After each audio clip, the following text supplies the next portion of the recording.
بسم اللہ الرحمن الرحیم۔ آپ بہت اچھے ماں باپ بن سکتے ہیں۔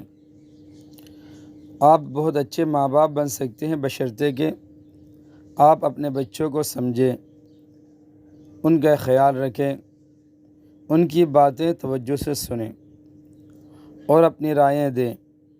آپ اس وقت بھی اپنے جذبات کو قابو میں رکھیں جب آپ کا بچہ آدھی رات کو اٹھ کر آپ سے کوئی سوال کریں اور کوئی ایسا مسئلہ پیدا کرے جسے فوری حل کرنا ضروری ہو۔ جب آپ بچوں کی دن رات کی پریشانیوں کا حل نکالیں گے تو بچوں کو گھر میں تحفظ کا احساس ہوگا اور وہ پراعتماد ہوں گے۔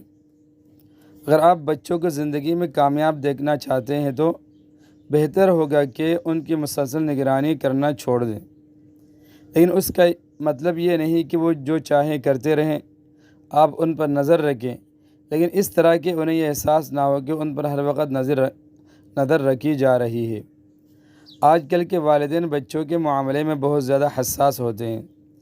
وہ بچوں کے سوالات کا بھی نہ صرف سختی سے جواب دے دیتے ہیں بلکہ ان کو مار پیٹ کر سمجھانے کی کوشش کرتے ہیں۔ اگر آپ کا بچہ اپنے ہم عمروں کے ساتھ دوستانہ طریقے سے رہتا ہے اور اپنے ماحول سے مانوس ہے تو پریشان ہونے کی ضرورت نہیں ہے۔ کچھ بچے جن میں فنکارانہ صلاحیتیں ہوتی ہیں لیکن وہ اپنا زیادہ وقت بیکار کاموں میں صرف کرتے ہیں۔ ایسا کیوں ہوتا ہے؟ یاد رکھیں، بچپن کی مار بچوں کی صلاحیتوں کو ختم کر دیتی ہے۔ اگر آپ مسلسل بچوں کے بارے میں پریشان رہیں گے تو اس کا نتیجہ یہ نکلے گا کہ آپ خود الجھن اور پریشانی کا شکار ہو جائیں گے۔ اس لیے بچوں کی حرکتوں کی وجہ سے جذبات میں نہ آئیں بلکہ ٹھنڈے دل سے ان کی باتوں پر غور کریں۔ بچوں کے ماہر ڈاکٹروں کا کہنا ہے کہ والدین خوش باش یا چڑچڑے بچے کا اندازہ 3 سال کی عمر تک لگا سکتے ہیں۔ اگر اس کی صحت اچھی ہے اور وہ اپنے آپ سے کافی دیر تک چلتا رہتا ہے ماں باپ کی توجہ کے بغیر، تو یہ اچھی بات ہے۔ اب اپنے بچے کو بہت زیادہ توجہ دے کر اپنا محتاج نہ بنائیں، اس کی شخصیت بنانے میں اس کی مدد کریں۔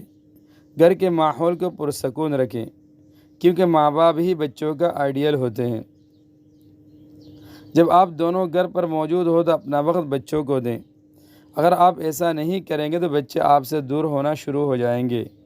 بچے کو 13 سال کی عمر تک آپ کی زیادہ ضرورت ہوتی ہے۔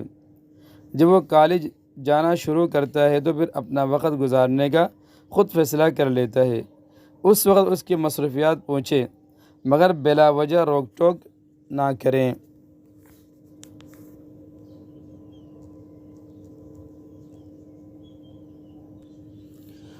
پوری بات سننے کے لیے دوسرا وائس سنیں۔